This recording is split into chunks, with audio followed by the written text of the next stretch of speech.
Ask مفتی طارق مسعود۔ کیا تبلیغ اپنے انداز اور اپنے طریقے سے کرنا ٹھیک ہے؟ کیا حضور صلی اللہ علیہ وسلم نے تبلیغ کا طریقہ نہیں سکھایا، جیسے نماز روزے کا طریقہ سکھایا؟ اور اگر سکھایا ہے تو کیا طریقہ ہے، اس کے بارے میں بتا دیں۔ دیکھیں، اسلام مقاصد کو فوکس کرتا ہے، ذرائع کو فوکس نہیں کرتا۔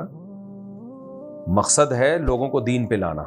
اب اس کے لیے ہر دور میں طریقہ چینج ہو سکتا ہے، ہر شخص کے لحاظ سے طریقہ چینج ہو سکتا ہے۔ ابا کو تبلیغ کرنے کا طریقہ الگ ہے، اماں کو الگ ہے، بہن بھائیوں کا الگ ہے، ماتحتوں کا الگ ہے۔ حکومت کے لیے تبلیغ جب عوام کو کرے وہ الگ ہے۔ تو برائی کو ہم نے دنیا سے ختم کرنا ہے، تو اس کے لیے شریعت نے کوئی اسپیسیفک طریقہ نہیں رکھا۔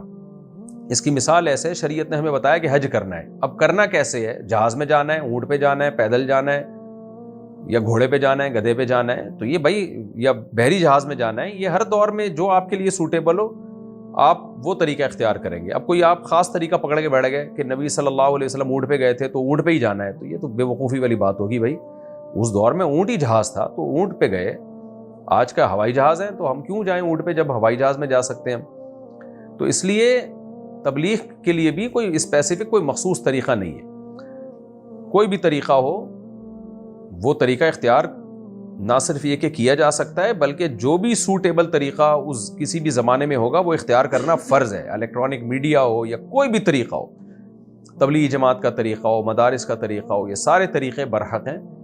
تو ان میں سے جو بھی جس کو سوٹیبل لگے وہ اس کو وہ فالو کرے۔ البتہ یہ ضرور ہے کہ شریعت نے کچھ پابندیاں لگائی ہیں کہ ان پابندیوں کے اندر اندر رہتے وہ طریقہ اختیار کرنا ہے۔ نمبر 1، کسی ایسے طریقے سے تبلیغ کرنا جس میں آپ کو گناہ کا ارتکاب کرنا پڑے، یہ جائز نہیں ہے۔ اسی طرح ایسے طریقے سے تبلیغ کرنا جو عام طور پر فاسق اور فاجر لوگوں کا طریقہ ہے وہ بھی ٹھیک نہیں ہے۔ اس سے وہ جو یعنی اس سے لوگوں کے دل میں دین کی اہمیت کم ہو جائے گی۔ اسی طرح بے موقع تبلیغ کرنا یا حکمت اور بصیرت سے خالی تبلیغ کرنا۔ ایک آدمی غصے میں ہے اور آپ اس کو پھر تبلیغ کرنا شروع کر دو تو وہ تو اسلام کو برا بھلا کہنا شروع کر دے گا۔ یا آپ ہندو کو تبلیغ کر رہے ہو، اس کے بتوں کو گالیاں دینا شروع کر دیا آپ نے، تو وہ تو قرآن کہتا ہے کہ اگر تم ان کو گالیاں دو گے وہ اللہ کو نہ برا بھلا کہنا شروع کر دیں۔ تو کچھ پابندیاں لگائی ہیں کہ، اور پابندیوں کا خلاصہ یہی ہے کہ تبلیغ نرم لہجے میں ہونی چاہیے اور حکمت اور مصلحت کے ساتھ ہونی چاہیے۔